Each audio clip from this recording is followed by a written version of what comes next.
दोस्तों आज इस वीडियो में हम करने वाले हैं निष्ठा 2.0 प्रशिक्षण के मॉड्यूल 8 जो कि है विद्यालय नेतृत्व अवधारणा एवं अनुप्रयोग। दोस्तों मैं आपको बता दूं कि पहले मैं इस प्रश्नोत्तरी सेक्शन को लाइव करके बताऊंगा जिसमें 20 प्रश्न को मैं करके बतलाऊंगा। इसके बाद मैं आपको बता दूं कि इस प्रश्नोत्तरी वाले सेक्शन को मैं स्वयं 3 बार करके देखता हूं। बहुत सारे नए प्रश्न आते हैं उसको मैं छांट करके आपको बाद में बतलाता हूं ताकि आप अगर प्रश्नोत्तरी वाला सेक्शन कर रहे हो तो अगर नया क्वेश्चन आए तो इसके लिए आपको किसी भी प्रकार के दिक्कतों का सामना नहीं करना पड़े।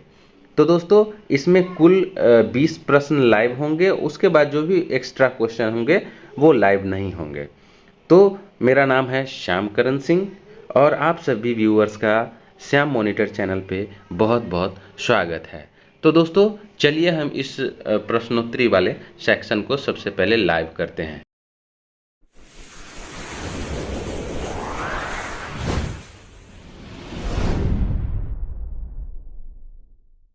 तो आते हैं प्रश्नोत्तरी वाले सेक्शन में। इस तरह पहला जो क्वेश्चन है आपके स्क्रीन पे है, माध्यमिक स्तर शिक्षा का एक महत्वपूर्ण चरण है क्योंकि सही आंसर है यह उच्च शिक्षा और कार्य जगत का प्रवेश मार्ग है। दूसरा प्रश्न है आत्मचिंतन के लिए अनिवार्य है विचारों एवं कार्यों का विश्लेषण और मूल्यांकन करना। नेक्स्ट करते हैं।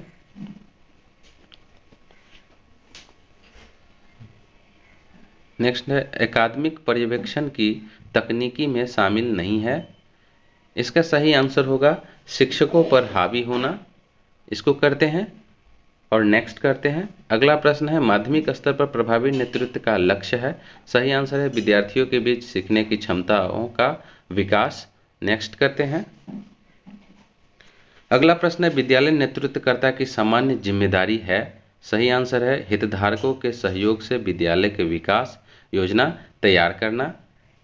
इसके बाद हम नेक्स्ट करते हैं। अगला प्रश्न है इनमें से कौन सा विद्यालय नेतृत्व का मॉडल नहीं है। इसका सही आंसर है नकारात्मक नेतृत्व। इसको टिक करते हैं। नेक्स्ट करते हैं। अगला प्रश्न है एक प्रभावी नेतृत्वकर्ता बनने के लिए स्वयं के 2 सबसे महत्वपूर्ण गुण है। इसका सही आंसर है पहल करने वाला और सकारात्मक दृष्टिकोण रखने वाला होना। इसको टिक करते हैं। नेक्स्ट करते हैं। अगला प्रश्न है शिक्षकों को फीडबैक प्रदान करने का मूलभूत उद्देश्य है। तो इसका आंसर होगा शिक्षक अधिगम प्रक्रियाओं में सुधार हेतु शिक्षक के साथ संवाद करना। इसको टिक करते हैं। नेक्स्ट क्वेश्चन है एक शिक्षक को परामर्श देने के दौरान इनमें से कौन सा सही रवैया नहीं है। सही आंसर है समस्या समाधान की कम क्षमता होने के कारण शिक्षक की आलोचना करना। इसको टिक करते हैं। नेक्स्ट प्रश्न है कौन सा गुण लीडर बाय एक्शन का नहीं है। सही आंसर है पूर्वाग्रही रवैया रखना।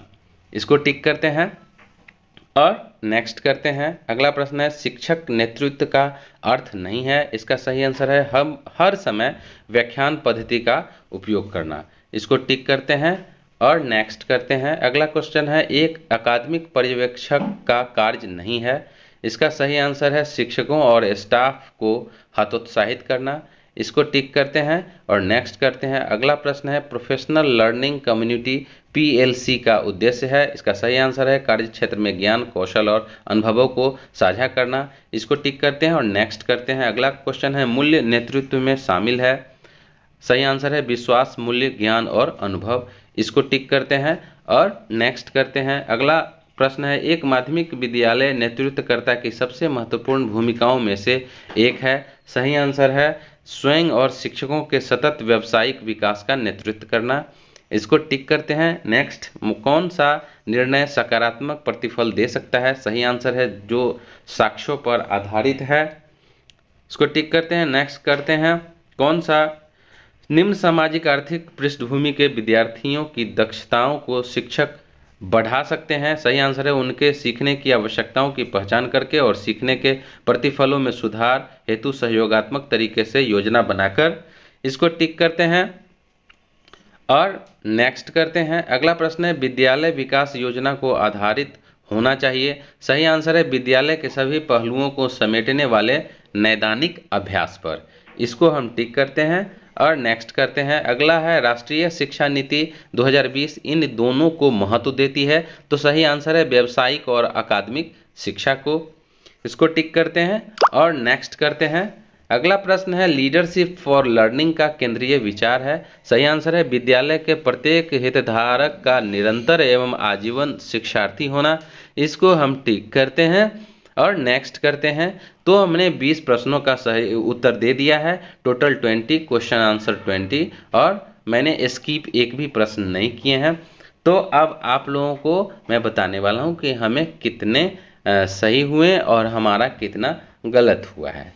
तो चलिए देखते हैं। तो मेरा जो है स्कोर आया है 20/20, यानी कि 20 में 20 मेरा सही हो गए हैं। तो दोस्तों मैं बता दूं कि आप लोग जब प्रश्न करते हैं, प्रश्नोत्तरी वाला सेक्शन करते हैं, तो आप लोगों का हो सकता है कि प्रश्न के सीक्वेंस भी बदल जाए, आंसर के भी सीक्वेंस बदल जाते हैं, और कुछ कुछ जो प्रश्न आते हैं वो बिल्कुल नए होते हैं, जो आपको बिल्कुल नए लगेंगे और वाकई में होते भी नए हैं।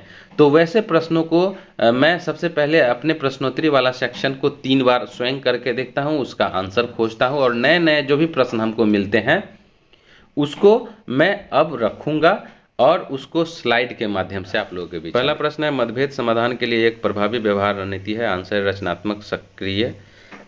अगला प्रश्न, एक माध्यमिक विद्यालय नेतृत्वकर्ता को क्या होने की आवश्यकता है, सही आंसर लीडर बाय एक्शन। अगला प्रश्न है, एक माध्यमिक विद्यालय नेतृत्वकर्ता को क्या होने की आवश्यकता है, विजन का निर्माण महत्वपूर्ण है, विद्यालय के रूपांतरण के लिए एक भविष्योन्मुखी दिशा की स्थापना। अगला प्रश्न हम लेते हैं, माध्यमिक स्तर शिक्षा का एक महत्वपूर्ण चरण है क्योंकि, सही आंसर यह उच्च शिक्षा और कार्य जगत का प्रवेश द्वार है। एक अकादमिक पर्यवेक्षक का कार्य नहीं है, सही आंसर है शिक्षकों और स्टाफ को हतोत्साहित करना। इसके बाद हम लेते हैं अगला प्रश्न, इनमें से किस एक नेतृत्व अभ्यास के रूप में वर्णित नहीं किया जा सकता है, इसका सही आंसर है विद्यालयी कार्यों का ठीक से प्रबंधन न करना। अगला प्रश्न लेते हैं, इनमें से कौन सा विद्यालय नेतृत्व का मॉडल नहीं है, सही आंसर है नकारात्मक नेतृत्व। इसके बाद हम अगला प्रश्न लेते हैं। अगला प्रश्न है, SGOC का फुल फॉर्म क्या है, तो इसका सही फुल फॉर्म है सबल पक्ष, दुर्बल पक्ष, अवसर और चुनौतियां। अगला प्रश्न लेते हैं, अकादमिक नेतृत्व में शामिल नहीं है, इसका सही आंसर है नियमों विनियमों का ज्ञान। लेते हैं अगला प्रश्न, लीडरशिप फॉर लर्निंग ध्यान केंद्रित नहीं है, इसका सही आंसर होगा निर्णय लेने में देरी करना। अगला प्रश्न लेते हैं, विद्यालय में दल में निम्नलिखित को बढ़ावा नहीं देना चाहिए, सही आंसर होगा मतभेद की स्थितियों को, इसको टिक करते हैं। अगला प्रश्न लेते हैं, लीडरशिप फॉर लर्निंग की खास विशिष्टताएं निम्न में से प्राप्त नहीं होता, सही आंसर है निरंकुश नेतृत्व। इसको लेते हैं, नेक्स्ट करते हैं, इनमें से कौन सी रणनीति अहिंसक संप्रेषण के लिए नहीं है, सही आंसर है आक्रामक होना। अगला प्रश्न लेते हैं, माध्यमिक विद्यालय नेतृत्वकर्ता के लिए नेतृत्व कौशलों में शामिल नहीं है, सही आंसर है सकारात्मक दृष्टिकोण। अगला प्रश्न लेते हैं, शिक्षक नेतृत्व का अर्थ नहीं है, सही आंसर है हर समय व्याख्यान पद्धति का उपयोग करना। इसको टिक करते हैं। नेक्स्ट करते हैं, आत्मचिंतन के लिए अनिवार्य है, सही आंसर है विचार एवं कार्यों का विश्लेषण और मूल्यांकन करना। इसको टिक करते हैं और नेक्स्ट करते हैं। अगला प्रश्न है, लीडरशिप फॉर लर्निंग फ्रेमवर्क में शामिल नहीं है, इसका सही आंसर है मतभेद पैदा करना।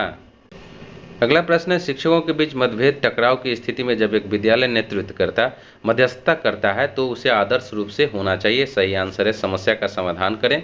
अगला प्रश्न लेते हैं, सीखने के दौर लर्निंग राउंड सबसे ज़्यादा सहायक है, सही आंसर है शिक्षक अधिगम प्रक्रियाओं के प्रभावी अंतरण के लिए शिक्षकों की क्षमताओं के निर्माण में। अगला प्रश्न है, एक परिवर्तनकारी नेतृत्वकर्ता वह है जो दूरदर्शी है, इसको हम टिक करते हैं। तो दोस्तों ये था कुछ एक्स्ट्रा प्रश्न के उत्तर। तो आप को इस सारे प्रश्न को अगर कर लेते हैं तो किसी प्रकार की दिक्कतें नहीं आने वाली हैं प्रश्नोत्तरी में। तो वीडियो देखने के लिए बहुत बहुत धन्यवाद। अगर आप हमारे चैनल पर नए हैं तो चैनल को सब्सक्राइब कर ले। तो बहुत धन्यवाद। वंदे मातरम।